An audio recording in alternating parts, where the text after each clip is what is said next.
এখনও সমাজের মধ্যে নারী পুরুষের অনুপাত 1:4, মানে প্রতি একজন ছেলের জন্য 4টা করে নারী ঘুরছে সমাজে।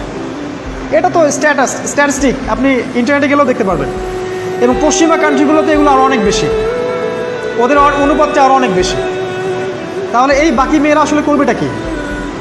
সবাই যদি একটা করে বিয়ে করে তাহলে বাকি মেয়েদের কি হবে?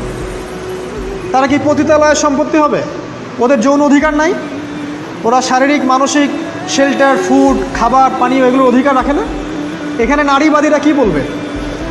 সব নারীবাদী, এদেশের যত নারীবাদী আছে, সেকুলারিজম, এই নারীবাদীরা বেশিরভাগই দজ্জালের এজেন্ট।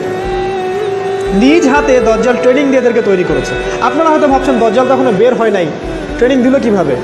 আমরা কি ইবলিসকে দেখি? ইবলিস নাই, ওর অস্তিত্ব নাই। এখানে ফেরেশতারা ঘিরে রাখছেন, এটা দ্বীনি মজলিস, কেউ দেখতে পাচ্ছি?